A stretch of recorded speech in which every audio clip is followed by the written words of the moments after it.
Assalamualaikum warahmatullahi wabarakatuh. Waalaikumsalam. Bang Ujang Rizwansyah, Sekjen Pimpinan Pusat Gerakan Pemuda Islam Indonesia.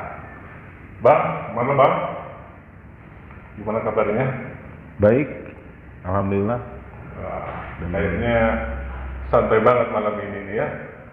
Oh, bukan santai lagi, lebih santai kayaknya. Lebih santai Ada ya. kopi di sini. Bang Ujang ini sosok yang flamboyan, tapi orangnya santai, slow, kalau bahasa kita itu ya. Terus dia ini jaringannya banyak. Nah, tapi ada hal yang lebih spesial, yang lebih menarik ini kalau kita mau kupas tentang Bang Ujang Rizwansyah ini, atau yang dipanggil Bang Ujang aja ya, biar lebih ini ya. Lebih akrab. Bang Ujang ini di balik sosoknya yang seorang aktivis, sekjen di PPGPI, di beberapa organisasi kemudaan juga punya beberapa jabatan yang bagus. Nah, dia ini seorang wirausaha juga, Bang ya. Iya, Jadi, betul. Bang Ujang ini yang menarik punya usaha tambak ikan air tawar. Iya, tambah. Nah, itu luar biasa ya Bang ya. Itu di daerah mana Bang? Punya ini Bang? Mungkin segini ya, artinya saya ingin menjadikan salah satu tolak ukur ya, dengan adanya podcast ini. Ada beberapa hal yang mesti kita jelaskan selain aktivitas saya di keorganisasian sebagai sekjen GPI di pimpinan pusat. Saya juga ada beberapa usaha, salah satunya yang tadi adalah tambak ikan. Tambak ikan. Ya, tambak ikan kolam terapung yang posisinya itu ada di daerah Bandung Barat. Bandung Barat. Ya, itu di Waduk PLTA Cirata. Nah, posisinya sih itu ada 3 kabupaten, bendungan itu ada 3 kabupaten, ke bawah ke Cianjur, ke bawah ke Purwakarta, yang satu lagi ke Bandung Barat. Nah, posisi saya di Bandung Barat. Nah, itu tambak ikannya itu ikan air tawar sih, lebih ke ikan mas, ikan nila, itu bagian penggemukan aja. Nah, kalau boleh diceritain awal mulanya gimana sih Bang merintis usaha tambak ikan air tawar ini gitu. Nah, artinya gini, saya lebih ke ini kan bagian dari proses pendewasaan dalam berekonomi ataupun pendewasaan dalam berorganisasi. Artinya kalau kita hanya mengandalkan berorganisasi, tidak ditunjang oleh ekonominya, maka kita juga tidak bisa berkonsentrasi ataupun membangun secara utuh berorganisasi, karena kita disibukkan dengan kebutuhan-kebutuhan. Karena kita ini kan berorganisasi ini kan lebih ke sifatnya independen. Kita ini tidak ada organisasi ini yang sifat kebantuan APBN, APBD, tidak ada. Artinya ini adalah kedekatan. Nah, kita kalau tidak disiapkan secara ekonomi, maka kita terganggu gitu. Nah, maka saya tercetuslah untuk bisa membuat salah satu penguatan ekonomi secara pribadi lah ya. Artinya untuk bisa saya tetap inspirasi dari atau motivasinya karena sebagai aktivis yang harus full mikirin rakyat, otomatis dapurnya juga harus aman. Mestinya begitu. Artinya dapur kita mesti aman. Kalau misalkan kita tidak aman, maka kita akan jangankan mikirin orang, kita aja belum kelar. Gimana Bang? Gimana kita mau memikirkan bangsa, umat, dan negara kalau kitanya juga hari ini sudah tidak aman, kan begitu. Begitu saya melihatnya begitu. Amankan dulu gitu loh. Baru kita bisa berkontribusi buat umat, buat bangsa, buat negara. Artinya begitu. Artinya akhirnya tercetuslah untuk berwirausaha. Itu. Terus bagaimana ceritanya nih Bang, ikan air tawarnya itu bisa sekarang sudah jalan atau udah malah berkembang atau bagaimana Bang? Ya, artinya saya juga tidak langsung sampai detik ini, saya sudah hampir berwirausaha ikan tambak ini hampir 4 tahunan lah ya. 4 tahunan, ya tidak semata-mata kita ini datang langsung jadi blok sekian unit gitu loh. Tidak. Nah hari ini posisinya saya bertahap lah. Tadinya satu unit, terus bulan ke bulan, tahun ke tahun nambah. Nah hari ini posisinya sudah 10 unit. 10 unit tambah? 10 unit tambah. Wow. Nah satu unit itu adalah 4 petak. Ya. Ukurannya itu 7 kali 7. Artinya, Satu unit itu 7 kali 7? ya 4 petak? 4 petak. Oke. Nah jadi kalau 10 ada 40 petak berarti yang Wow. saya hari ini siapkan. Berarti ikan itu kemudian ditampung di tambak? Ya, kolam, ditambah atau dia gimana? tambak terapung itu posisinya di tengah-tengah danau. Kita siapkan itu kan bagian penggemukan aja saya, bagian penggemukan. Kalau bibitnya itu belinya dari daerah lain juga, dari Subang, kadang dari Bandung juga, dari kota. Nah, cuma kita ini bagian penggemukan sekitar 2 bulan setengah sampai 3 bulan itu ketika bibit masuk itu sudah panen gitu loh. Jangka waktu 3 bulan kita panen. Jadi mulai dari bibit ditaruh di kolam kemudian berapa bulan, Bang? 3 bulan. 3 bulan. Digemukin, Ngasih makan segala macam, 3 bulan apa panen. lagi selain dikasih makan dijaga bahkan? Ya paling dijaga aja, dicek, artinya cek ini karena di keramba itu kan pakai jaring-jaring. Nah paling kontrolnya itu seminggu sekali atau 2 minggu sekali itu mesti dikontrol, jangan sampai ini bocor gitu loh. Kalau bocor ya kita juga kerugian ikannya pada kabur kan begitu. Nah artinya paling perawatannya itu pertama masalah cuaca, kedua masalah pengamanan jaring, seminggu atau 2 minggu sekali itu dicek, jangan sampai jaring ini bocor. Itu sih kendala paling. Jadi pakan ikannya itu dari mana nanti, Bang? Nah kalau saya ini kan sifatnya itu lebih ke mandiri lah ya. Mandiri itu tidak masuk ke kartel yang lain gitu, artinya ke bandar-bandar yang lain. Saya beli induk, beli bibit, dalam jangka waktu sekian bulan saya mesti memberikan umpan sekian ton lah misalkan. Nah dalam jangka waktu 3 bulan panen, artinya saya mandiri, beli bibit sendiri, beli pakan sendiri. Ketika mau jual, jadi kita nggak dimonopoli dengan siapapun, ke siapa aja, yang penting harganya lebih mahal saya jual gitu. Oh gitu. Begitu. Nah dari proses perawatan ikan itu apa yang paling sulit, Bang? Kalau saya lihat kan rata-rata ikan nila ya. Ikan nila, ikan yang mas. paling sulit itu. Tantangannya.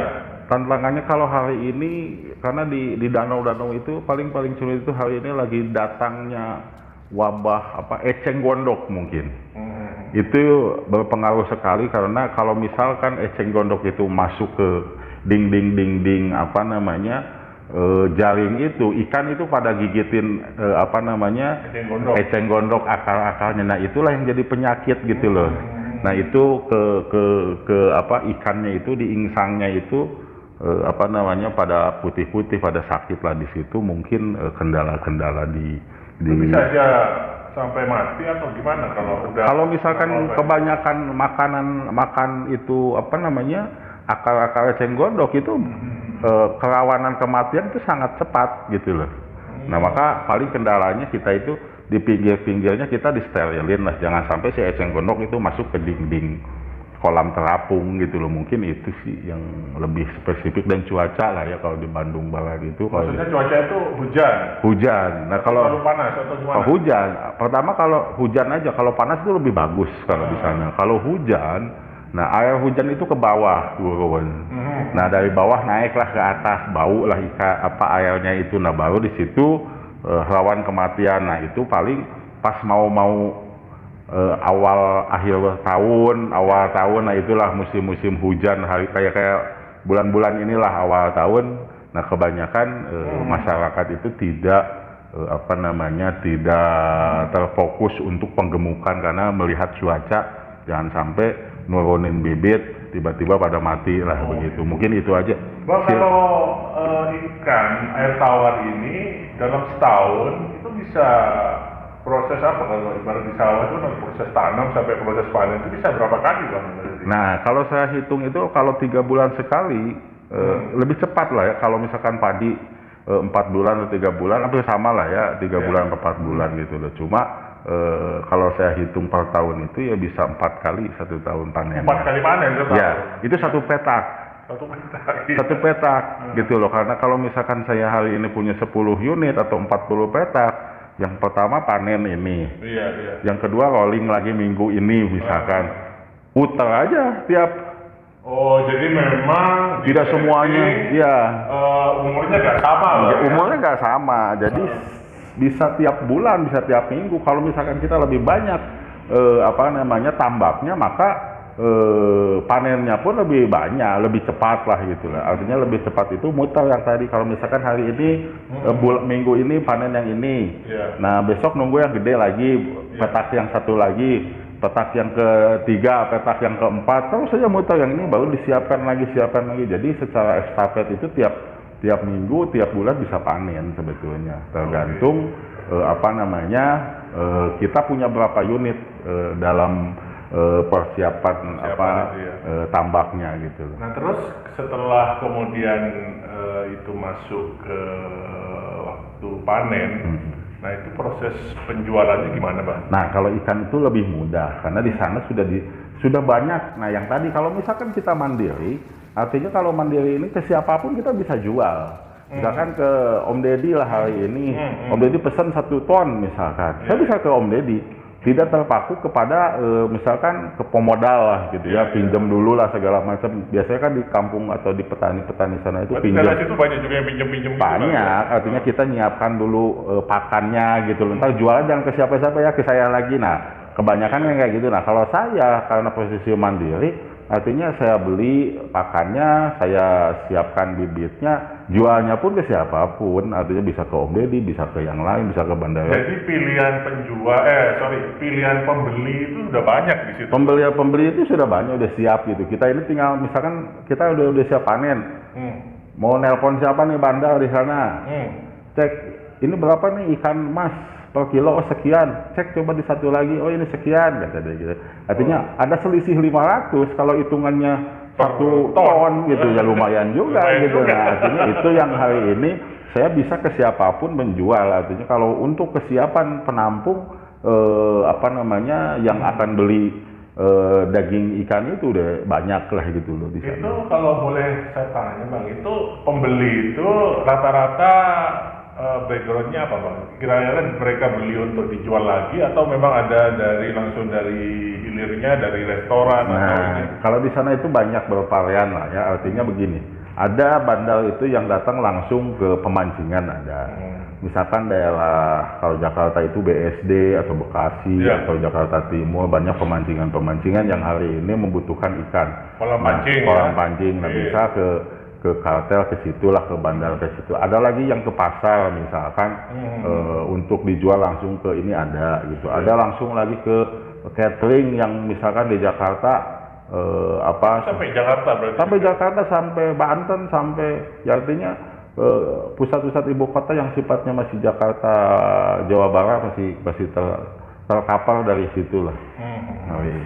Jadi dari proses penjualan itu Bang Ujang sudah kemana aja? Kemana aja. Ada pembeli dari luar nggak sampai yang Abang tahu itu? Pembeli dari luar artinya pulau? Dari sampai ekspor harus gitu. Nah kalau itu belum, artinya masih lokal aja masih banyak, masih membutuhkan banyak ikan lah. Artinya untuk pulau Jawa Barat atau Jakarta itu masih kekurangan sebetulnya sih kalau saya lihat. Artinya jadi dari kebutuhan masyarakat lokal aja gitu ya, atau restorannya itu justru masih pasar masih besar ya? Iya masih besar, masih membutuhkan banyak. Nah terus apa Bang, kira-kira yang selama ini menjadi kendala dalam hal pengembangan usaha itu? Artinya mungkin dari beberapa pihak-pihak leading sektor yang mungkin biasanya terlibat di situ ada yang kurang, atau menurut Bang Ujang bagaimana? Kalau saya sih lebih ke penekanan terhadap kebijakan pemerintah lah mungkin ya. Karena petani hari ini bukan dibebankan, artinya harga ikan itu kan fluktuatif, Iya. naik turun gitu loh. Iya. Sedangkan harga pakan itu tidak pernah turun, malah makin naik terus. Nah mungkin itu yang saya sebagai petani artinya agak bukan keberatan, artinya ketika harganya misalkan ikan turun gitu. Contoh saya ketika awal-awal pandemi lah ya, awal-awal pandemi ikan itu Lebaran 2 tahun yang lalu lah ya, itu sampai 17.000. Gimana kita mau nutup harga pembelian pakan gitu loh. Nah, ketutup aja itu sudah untung gitu loh. Belum kita. Nah, artinya harga fluktuatif, tapi harga pakan ini nggak turun, nggak naik, malah naik terus gitu loh. Nah, itu yang hari ini kendala-kendala di petani itu. Mungkin perlu ada kebijakan pemerintah ataupun dorongan dari pemerintah untuk bisa menekan harga pakan gitu loh.